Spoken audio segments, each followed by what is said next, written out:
அந்த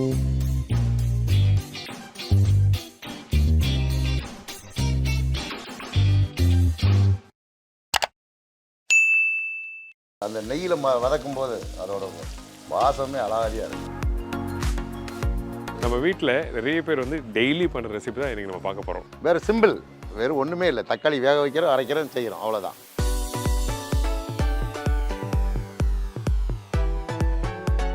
அப்பா நல்ல வாசனை, அந்த ஆவி மேலே வரும்போது அந்த மிளகு சீரோட வாசனை.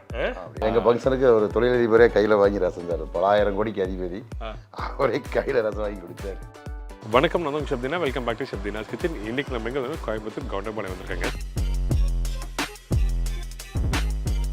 இந்த கல்யாண மண்டபத்துக்கு போனால் அந்த ரசத்தை வாங்கி வாங்கி சாப்பிடுவாங்க நிறைய பேர். அவ்வளோ பெரிய ஆள் நம்ம ரசத்தை சாப்பிடணும்னு அவசியம் இல்லை, இருந்தாலும் அவங்க ரசித்து சாப்பிட்டாங்க பாருங்க. அதான் இந்த மாதிரி ரசம் நம்ம வீட்டில் வச்சா நல்லா இருக்குன்னு சொல்லிட்டு நிறைய பேர் யோசிப்பீங்க. ஆனால் அதுக்கு ப்ராப்பராக வைக்கிறது எப்படின்னு தெரியாது. மேக்ஸிமம் ரசம்னா நாட்டு தக்காளி தான் வைப்பாங்க வீட்டிலலாம். இது கல்யாண ரசம்னா ஆப்பிள் தக்காளியில் வைப்போம். இந்த ரசம் கொஞ்சம் வித்தியாசமாக இருக்கும். அது பர்டிகுலராக இதில் என்ன மாதிரி மசாலா போட்டு அரைச்சி பண்ணுறாங்க அப்படி சொல்லி நிறைய பேர் யோசிப்பீங்க. தக்காளி, வெல்லம், புளி, பெருங்காயம் எல்லாம் வேக போட்டு அரைப்போம். புளி நிறையா போடுவாங்க வீட்டில். நாங்கள் புளி கம்மியாக, பேருக்கு புளி போடுவோம்.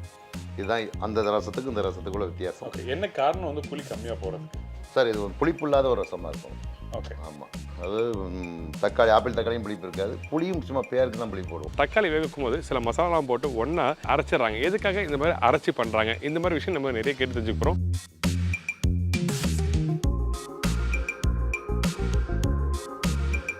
தூள் போடுறது எதனாலன்னா, இப்போ வெறும் மிளகு ரசம் மட்டும் போட்டு ரசம் வச்சோம்னா கொஞ்சம் தண்ணி மாதிரி இருக்கும்.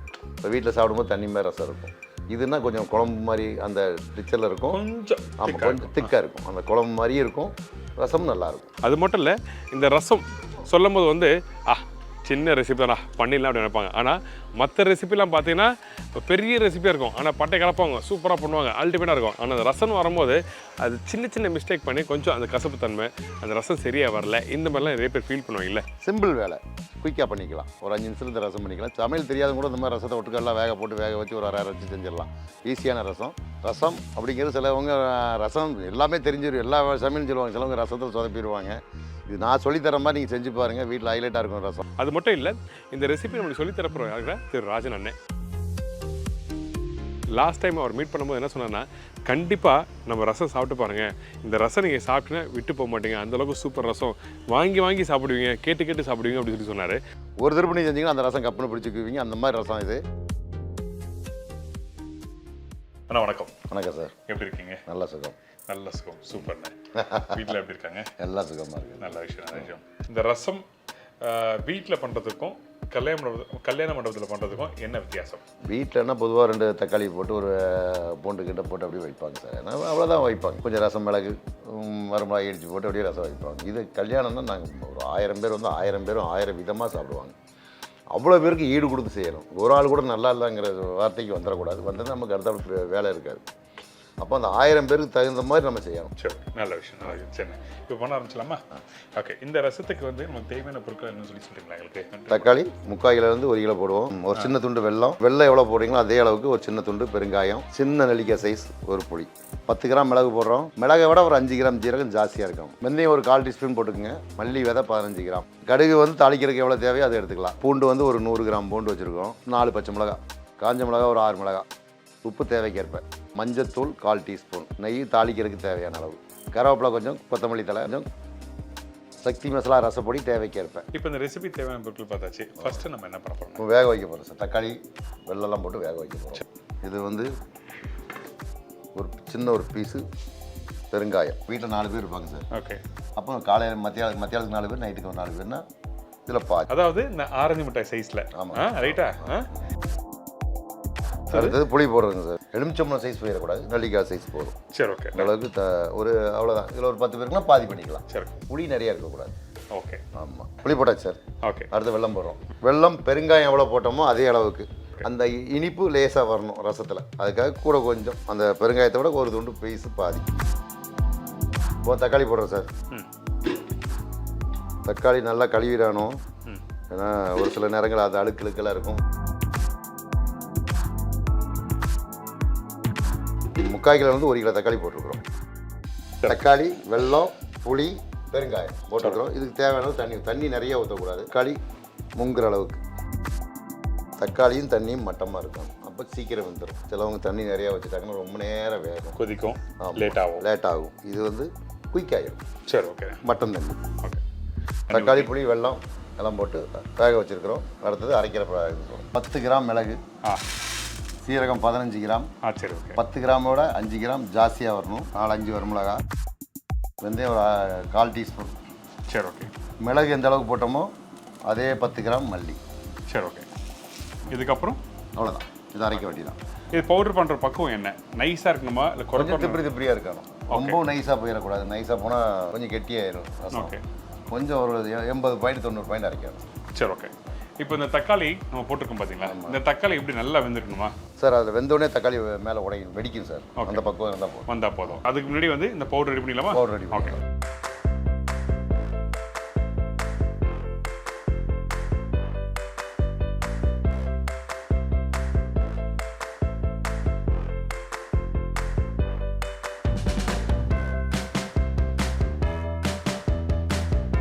ரசப்பொடி அரைச்சாச்சு பாருங்க எப்படி இருக்குன்னு. பொடியை அரைச்சிட்டாரு. நல்லா வாசனை கம கம கம கம கம கமன்னு இருக்கு. ஆமாம் சார், அந்த அளவுக்கு மனமாக இருக்கும். நெய்யில் மசாலா வாசனை வரும். இன்னும் வேற இருக்கும். பாருங்க, அப்படி சும்மா அப்படி எடுத்தாலே நல்ல கம கமன்னு வாசனை. இந்த முழுதனியா மிளகு சீரகம் அதுக்கு தனி ஒரு இது நல்ல வாசனை நெடி ஏறுது அவருக்கு. அவ்வளோ நெடி ஏறுது. கூட வெந்தயம் போட்டிருக்கோம். சும்மா 1/4 ஸ்பூன் வெந்தயம். 1/4 ஸ்பூன். அந்த வெந்தயம் எதுக்காக யூஸ் பண்ணுறீங்க? அந்த மைனோட ஒரு கசப்புக்கு சார். எல்லாமே இருக்கணும் இதில். காரம், புளிப்பு, இனிப்பு, சுவையும் இருக்கணும். அதுக்காக தான் அந்த ரசம். நல்ல விஷயம். இந்த மாதிரி பவுடர் வந்து அரைக்கும் போது வந்து கொஞ்சம் குறைன்னு பக்குவத்தில் அரைச்சிருக்காரு. ரொம்ப நைஸாக அரைக்கல. நைஸாக அரைச்சா உங்களுக்கு வந்து தெரியும் கெட்டித்தன்மை ஆகிடும். ஸோ அதனால வந்து அரைக்காம கொஞ்சம் குறைன்னு அரைக்கிற பக்கத்தில் 80 பக்கம் 80 பாயிண்ட். இப்போ தக்காளி கொதிச்சிட்டு இருக்கு. தக்காளி ஆஃப் பண்ணிடலாம். தக்காளி நல்லா வெந்துருச்சு. ஓகே, காமிக்கல. இந்த அளவுக்கு வந்திருக்காங்க. சும்மா ஒரு கொதி கொதிச்சா வந்துடும் சார். ஆப்பிள் தக்காளி சூடு பார்க்க சிக்கனுக்கு கண்ணில் புகப்பட்ட அந்த மாதிரி இதுக்கு தண்ணியில் சூடு போட்டாலே வெந்துடும். தோல் உறிஞ்சி வரும் இந்த மாதிரி. ஆமாம், லைட்டாக வெடிச்சிடும். எடுத்துடலாம். இப்போ அடுத்து நம்ம என்ன பண்ணுறோம்? இப்போ தக்காளி அரைக்கிறோம். ஓகே. இந்த தண்ணி ஊற்றி அப்படியே அரைச்சிடுமா? இல்லை சார், தக்காளி தனியாக எடுத்து வச்சுட்டு தண்ணி அதிலே இருக்கும். தாளிக்கும் போது தண்ணி ஊற்றி தாளிச்சிடும்.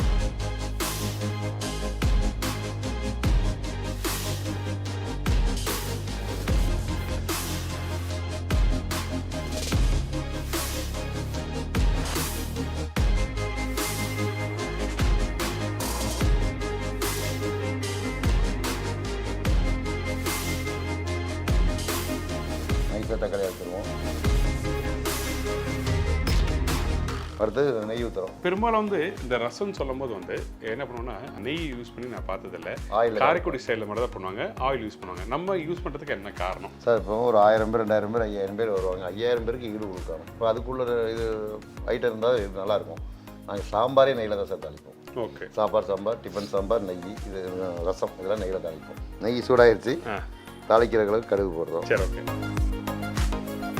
ஒரு 4 பீஸ் வெந்தயம், பேருக்கு வெந்தயம், அந்த மணத்துக்கு ஒரு 4 பீஸ் வரமிளகா போடுவோம். இந்த வரமிளகா மட்டும் கொஞ்சம் கறியை விடணும். ஓகே. கறி. ஆமாம். ஏன், என்ன காரணம்? கொஞ்சம் ஒரு 80 பாயிண்ட் அதை வறுபடாமல் சார். அந்த மிளகாயோட ஸ்மெல் அது ஒரு தூக்கி கொடுக்கும். ஓகே. அதனால் எப்போவுமே வந்து வரமிளகா வந்து இந்த மாதிரி ஒரு 80% பலூன் மாதிரி உப்பை விட்டதுக்கப்புறம் தான் மற்றது போடாது. பச்சையாக இருக்கக்கூடாது. நாங்கள் வந்து ஒரு 80% வரமிளகாயை நல்லா ரோஸ்ட் பண்ணிடுவோம். சாப்பிடும்போது நாங்கள் முழுசாக போட்டிருக்கேன். சாப்பிடும்போது நாங்கள் உடச்சி போடுவோம் வரமிளகா. அந்த ரசத்தோட அந்த வரமிளகாய் அப்படி பிணைஞ்சு அப்படி சாறு அமுத்துனீங்கன்னா அதுலேருந்து ரசம் வரும். கருவேப்பிலை போடுறோம். கடுகு கருவேப்பிலை போட சார். பூண்டும் பச்சை மிளகாயும் இடித்து வச்சுருக்கிறோம். சரி, ஓகே. இது வந்து இடித்து போடணும், அரைக்கக்கூடாது. இந்த மாதிரி பூண்டும் இதையும் பச்சை மிளகாயும் இப்படி இந்த மாதிரி இடித்து நெய்லேயே போடணும். இப்போ வதக்குறோம். வதக்கணுன்னா வாசம் வருதா? ஆனால் இந்த ரசத்துக்கு வந்து அந்த பூண்டும் ரொம்ப முக்கியம் இல்லை? ஆமாங்க சார். அது அந்த நெய்யில் வதக்கும் போது அதோட வாசமே அழகாதியாக இருக்கும். பூண்டு பச்சை மிளகா போட்டு இந்த அளவுக்கு வெந்திருக்காங்க. ஒரு 20 பாயிண்ட். நிறைய வேகக்கூடாது. அதுக்கப்புறம் கொதிக்கிற தண்ணியில் வேகணும் பூண்டு. சரி, ஓகே. இந்த அளவுக்கு 20 பாயிண்ட் வந்த உடனே அடுத்தது மிளகு சீரகம் அரைச்சி வச்சுருக்கோம்ல அது போடுறோம். இது கூட கொஞ்சம் மஞ்சத்தூள் போடுறோம்.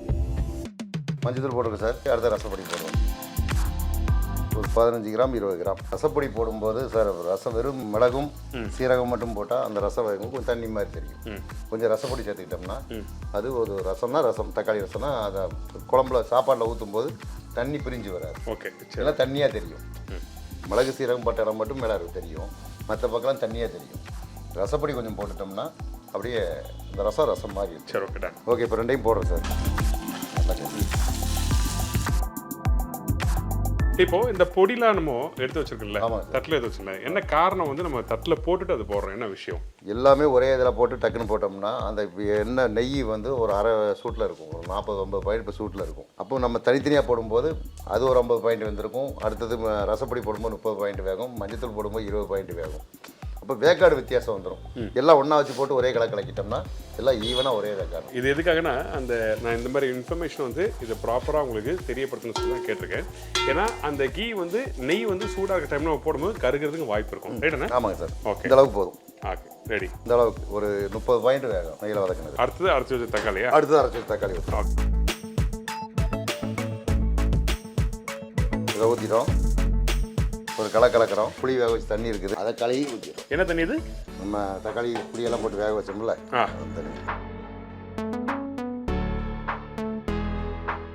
தண்ணி இது வராது. இதில் கெட்டித்தன்மையாக குழம்பு மாதிரி இருக்கும். இப்போ மீண்டும் கொஞ்சம் தண்ணி ஊற்றுறோம்.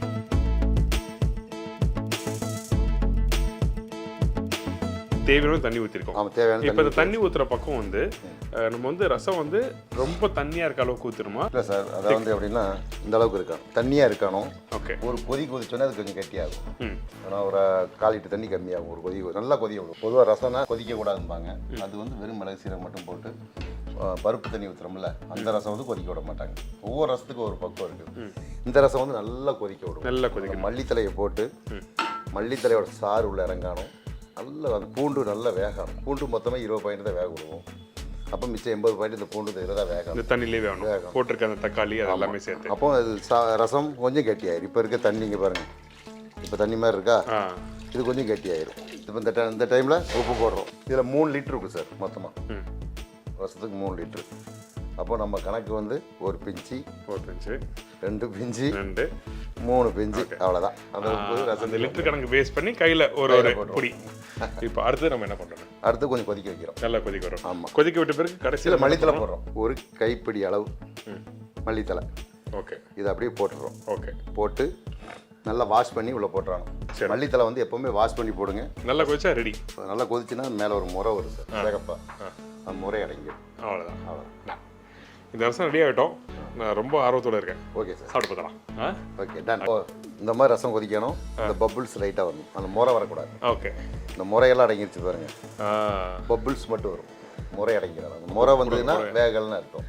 சீக்கிரம் கொடுங்க, டேஸ்ட் பண்ணி பார்த்துக்கலாம். அவ்வளோதான். அப்போ உங்கள் ரசத்தை சாப்பிட போகிறேன். இங்கே பாருங்கள், உங்களுக்கு வந்து இந்த கப்பு ஸ்பூன்லாம் வந்து ரெடி பண்ணி வச்சுருக்கேன். போன வாட்டி ஒரு ஸ்பூன் கேட்டேன் நான். அந்த ஸ்பூன் பார்த்தா இவ்வளோ பேர் ஸ்பூன் தராரு.